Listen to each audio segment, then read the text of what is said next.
नमस्कार मित्रों। आप सभी का स्वागत है मुहूर्त चिंतामणि की इस कक्षा में। इससे पूर्व हम लोग 35 श्लोक तक अध्ययन कर चुके हैं। आइए अब 36वें श्लोक से प्रारंभ करते हैं। वेदांगाष्ट नवार्केन्द्र पक्षरंध्र तिथौ त्यजेत वश्वंक मनुतत्वाशा शरानाड़ी पराह सुबाह। ये पक्षरंध्र तिथियां बताई गई है। कुछ तिथियां हैं जिनकी पक्षरंध्र संज्ञा दी गई है। और ये जो पक्षरंध्र तिथियां होती है यह शुभ कार्यों में खराब मानी गई है। तो आइए देखते हैं। वेद, वेद अर्थात चार। क्यों? क्योंकि वेद हमारे चार होते हैं। वेद चार। अंग छह, षडंग प्रसिद्ध ही है। अष्ट, अष्ट अष्टमी। नव, नवमी। अर्क द्वादशी। अर्क आदित्य सूर्य, द्वादश आदित्य प्रसिद्ध है, तो अर्क यानी द्वादशी। इंद्र, इंद्र 14, तो इंद्र से चतुर्दशी तिथि। ये जो तिथियां होती है वह पक्षरंध्र तिथौ त्यजेत, इनको पक्षरंध्र तिथि ही पक्षरंध्र तिथियां कही जाती है, जिनको त्यजेत त्यागना चाहिए। तो वेद अर्थात चतुर्थी तिथि, अंग षष्ठी तिथि, अष्ट नवमी तिथि, नव नवमी तिथि, अष्ट अष्टमी, नव नवमी, अर्क द्वादशी, इंद्र चतुर्दशी, इन तिथियों को अक्षरंध्र तिथियों की संज्ञा दी गई है। इनको त्यजे त्यागना चाहिए। अब यहाँ एक प्रश्न आता है कि क्या पूरी इन तिथियों को त्याग देना चाहिए? तो इन्होंने फिर अपने ही श्लोक के दूसरे लाइन में कह दिया, नहीं। वश्वंक मनु तत्वाशा शरा नाड़ी पराह सुबाह।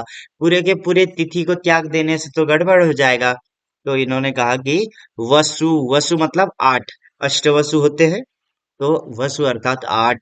अंक 9, मनु 14, तत्व 25, आशा, आशा मतलब दिशा। यहाँ पर दूसरा ये तालव्य श होना चाहिए था, यहाँ मूर्धन्य स हो गया है। तो आशा, आशा मतलब दिशा। तो दिशाएं कितनी होती है? 10 होती है। चार दिशा, चार विदिशा, ऊपरी और अधः। तो ऐसा आशा मतलब 10। और शर, शर यानी बाण, तो पंचबाण, कामदेव के पंचबाण प्रसिद्ध है, तो शर। इतनी नाड़ी ही, इतनी घटी के बाद नाड़ी ही परा सुबाह, इतनी जो नाड़ी अर्थात घटी है उसके बाद परा घटी ही, जो बाद की जो बची हुई घटियां होती है वह शुभाह शुभ होती है। इसको क्रमशः हम लोग ले जाएंगे। वेद के साथ वसु, यानी कि चतुर्थी तिथि की जो वसु अर्थात आठ घटी है, प्रारंभ की जब चतुर्थी तिथि शुरू हो तो वहां से लेके जो वसु अर्थात आठ घटी है वह खराब होती है। उसके बाद परा नाड़ी सुबाहा, उसके बाद की जो नाड़ी होती है, घटी होती है, वह शुभ होती है। अंग षष्ठी तिथि, षष्ठी तिथि की अंक 9 घटी क्या होती है? खराब होती है। उसके बाद की घटिया शुभ होती है। अष्टमी तिथि की मनु 14 जो घटी होती है वह खराब होती है, उसके बाद शुभ होती है।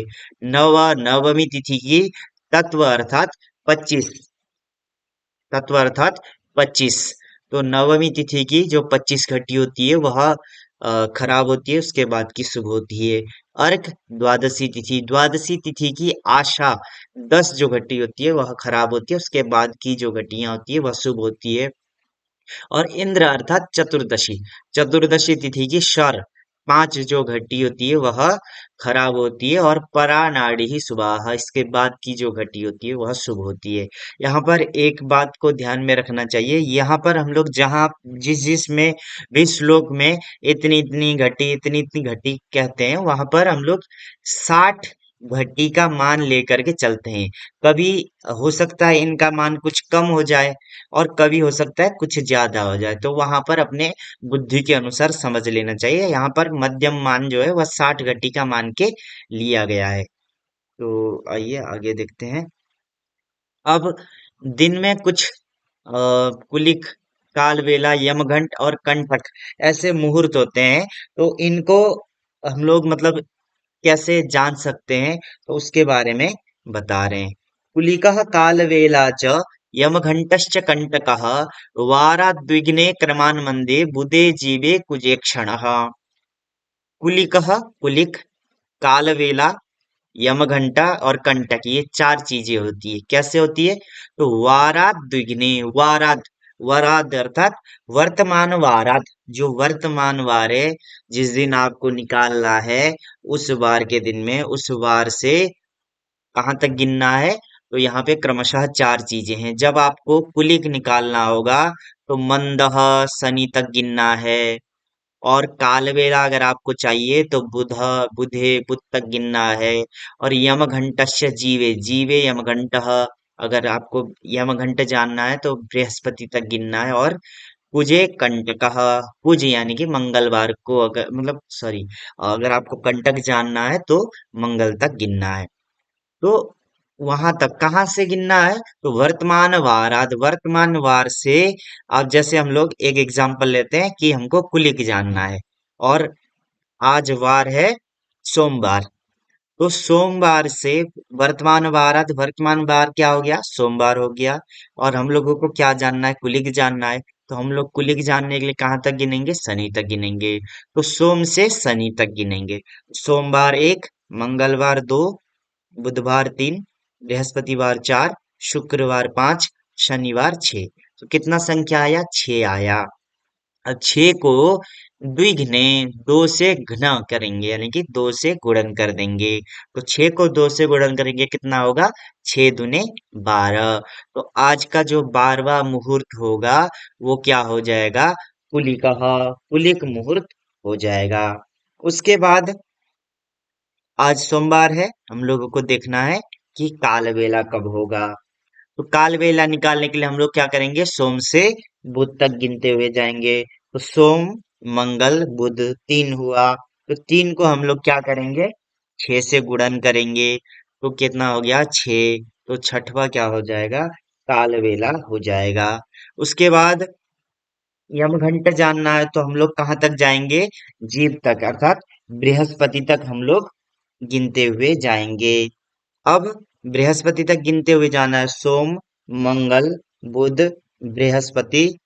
कितना हुआ? सोम, मंगल, बुध, बृहस्पति, चार हुआ। तो चार को क्या कर देंगे हम लोग? दो से गुणन कर देंगे। तो चार दूने आठ। तो आठवां क्या हो जाएगा? यमघंटा हो जाएगा। और उसके बाद कंटक जानना है तो मंगल तक गिनेंगे। तो सोम मंगल तो हो गया, दो को दो से गुणन कर देंगे तो कितना हो जाएगा? चार हो जाएगा। तो चार जो है वह चार, चौथा जो मुहूर्त होगा वो कंटक हो जाएगा। अब हम लोगों को ये निकालने के लिए क्या करना है? तो जो भी दिनमान का जो 16वां भाग होता है वही क्या होता है? मुहूर्त होता है। तो जो भी जगह आप निकालना चाहते हैं उनमें दिनमान का 16 भाग दे देंगे, तो जो भी घटिपल आएगा वो एक मुहूर्त का जो है कि मान हो जाएगा। तो यहाँ पर अगर आपका मान लीजिए कितना आया था? सोम मंगल बुध बृहस्पति शुक्र शनि, छह दूने 12, 12वां मुहूर्त आया था।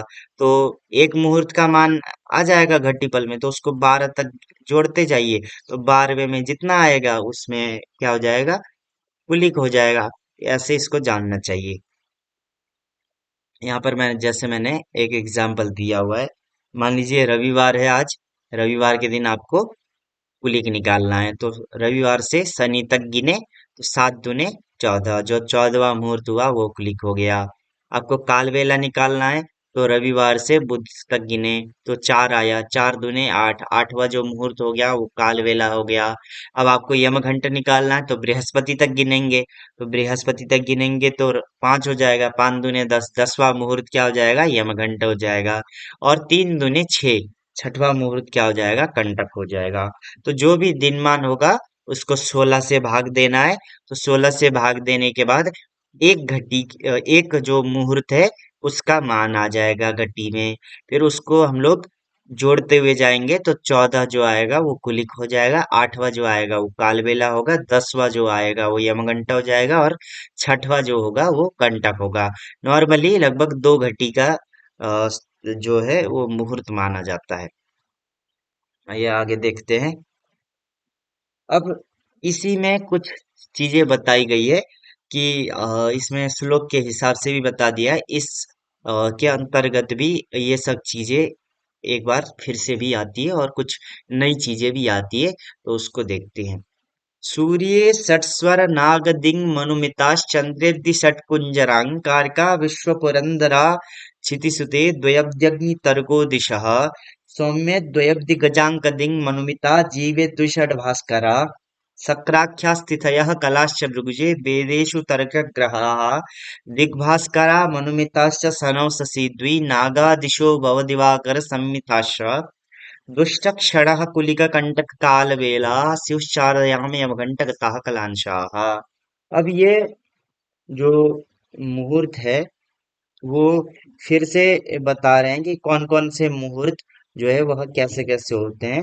तो उसी चीज को यहाँ पर फिर से एक बार ये अलग अलग तरीके से बताते हैं कि आपको निकालने की जरूरत ना पड़े, डायरेक्ट इसमें आ जाए। सूर्य, सूर्य अर्थात रविवार के दिन में, सूर्य रविवार के दिन में। छठ, छठ यानी कि छठवा, जो छठवा मुहूर्त है। स्वर सात होते हैं, तो स्वर सात, ये छह हो गया। ये स्वर अर्थात सात, नाग मतलब आठ, दिंग 10, मनु 14, मित अर्थात संख्यक, वही संख्या तुल्य। तो रविवार के दिन में सूर्य रविवार में षठ छठवां मुहूर्त, स्वर सातवां मुहूर्त, नाग आठवां मुहूर्त, दिंग 10वां मुहूर्त और मनु 14वां जो मुहूर्त होता है वह क्या होता है। तो लास्ट में यहाँ पर कहा है कि दुष्ट क्षण, दुष्ट मुहूर्त होता है, क्षण अर्थात मुहूर्त। यहाँ पर जो नाग दिया गया है उससे आप नाग लेंगे तो अष्टनाग उधर से भी आ जाएगा, और एक नाग का मतलब होता है गज, हाथी, तो उधर से भी लेंगे तो आठ ही आएगा, तो उसमें कोई दिक्कत नहीं है। और चंद्रे सोमवार के दिन में अवधि, अवधि यानी कि चार, अवधि मतलब समुद्र, और समुद्र से चार लिया जाता है महासागर के रूप में, और महासागर चार ही है, तो अवधि यानी चार। षठ छह, कुंजर हाथी आठ, अंक 9, अर्क 12, द्वादश आदित्य प्रसिद्ध है, विश्व 13 और पुरंदर 14। तो चंद्र सोमवार के दिन में अवधि चौथा मुहूर्त, षठ छठवां मुहूर्त, कुंजर आठवां मुहूर्त, अंक नौवां मुहूर्त, अर्क 12वां मुहूर्त, विश्व 13वां मुहूर्त और पुरंदर 14वां मुहूर्त। ये क्या है, दुष्टक्षण। क्षिति सुते, क्षिति का सुत पृथ्वी का पुत्र मंगल, मंगलवार के दिन में द्वि 2, अवधि 4, अग्नि 3, तर्क 6, दिशा 10। तो क्षिति सुते मंगलवार के दिन में द्वि द्वितीय मुहूर्त, अवधि चौथा मुहूर्त, अग्नि तीसरा मुहूर्त, तर्क छठवां मुहूर्त और दिशा 10वां मुहूर्त, ये दुष्ट क्षण। सौम्य बुधवार के दिन में द्वि दूसरा मुहूर्त, अवधि चौथा मुहूर्त, गज 8, अंक 9, दिंग 10, मनु 14। तो सौम्य बुधवार के दिन में द्वि द्वितीय मुहूर्त, अवधि चतुर्थ मुहूर्त, गज आठवां मुहूर्त, अंक नौवां मुहूर्त, दिंग 10वां मुहूर्त और मनु 14वां मुहूर्त जो होता है वह दुष्ट क्षण होता है, दुष्ट मुहूर्त होता है। जीवे बृहस्पतिवार के दिन में द्वि 2, षड 6, भास्कर 12, शक्र शक्र 14, तिथयः तिथि 15 और कला, कला यानी 16, षोडश कला प्रसिद्ध ही है। तो जीवे बृहस्पतिवार के दिन में द्वि 2 2 अर्थात द्वितीय मुहूर्त, षड छठवां मुहूर्त, भास्कर 12वां मुहूर्त, शक्र 14वां मुहूर्त। आख्या यहाँ संज्ञा अर्थ में लिया गया है। तिथि, तिथि 15वां मुहूर्त और कला 16वां जो मुहूर्त है वह क्या होते हैं, दुष्ट मुहूर्त होते हैं। भृगुजे शुक्रवार के दिन में वेद 4, ईशु, ईशु अर्थात बाण, कोई पंचबाण जो प्रसिद्ध है, तर्क 6, ग्रह 9, दिक 10 और भास्कर 12 और मनु अर्थात 14। तो भृगुजे शुक्रवार के दिन में वेद चौथा मुहूर्त, ईशु पांचवा मुहूर्त, तर्क छठवां मुहूर्त, ग्रह नौवां मुहूर्त, दिक 10वां मुहूर्त, भास्कर 12वां मुहूर्त और मनुमितः, मनु संख्यकः अर्थात 14 जो मुहूर्त है वह शुक्रवार के दिन में दुष्ट मुहूर्त कहलाता है। शनौ शनिवार के दिन में शशि 1, द्वि 2, नाग 8, दिशा 10, भव 11, दिवाकर 12, संमितः तुल्य। शनौ शनिवार के दिन में शशि पहला मुहूर्त, द्वि द्वितीय मुहूर्त, नागा आठवां मुहूर्त, दिशा 10वां मुहूर्त, भव 11वां मुहूर्त और दिवाकर, बारवा मुहूर्त जो है वह दुष्ट क्षण, क्या है, दुष्ट मुहूर्त है, क्षण अर्थात मुहूर्त, दुष्ट मुहूर्त कहलाता है। और ये जो दुष्ट मुहूर्त है ये कोई अलग नहीं है, इसी में आपका कुलिक है, कंटक है, कालबेला है, और अर्धयाम और यमघंट गताः कलांशाः स्युः। अर्धयाम भी है और यमघंट भी है, और कलांशाः यानी कि वही षोडशांशाः। तो जो दिनमान का जो 16वां भाग है वो करने पर मुहूर्तों की संख्या आ जाती है, जैसे पिछले वाले श्लोक में बताया था। और उनमें ये सभी आते हैं, कुलिक आता है, कंटक, कालबेला, अर्धयाम, यमघंट इत्यादि। जैसे हम लोग पहले क्या देखे थे कि रविवार को जो है 14वां मुहूर्त क्या होता है, कुलिक होता है। तो यहाँ पर भी आप लोग देखेंगे तो रविवार को मनु यानी कि 14वां मुहूर्त क्या हो जाएगा, कुलिक हो जाएगा। उसके बाद यहाँ पर देखेंगे रविवार के दिन 8वां क्या है, कालबेला है। तो यहाँ पर देखेंगे रविवार के दिन नाग यानी कि 8वां क्या है, कालबेला है। उसके बाद रविवार को देखेंगे 10वां यमघंट है। तो यहाँ पर देखेंगे रविवार को 10वां यमघंट है। उसके बाद रविवार को छठवां क्या है, कंटक है। तो रविवार को यहाँ पर छठवां कंटक है, ये देखेंगे। और ये स्वर जो है वो 7वां जो है वो अर्धयाम हो जाएगा। तो ऐसे करके वही चीजों को यहाँ लोगों के सरलता के लिए उसको जो रामदैवज्ञ जी थे उन्होंने डायरेक्टली उसके अंक के माध्यम से बता दिया है। तो इसमें हम लोग इतना ही करते हैं। फिर अगले 40वें श्लोक से हमारी मुलाकात होगी। और हर हर महादेव।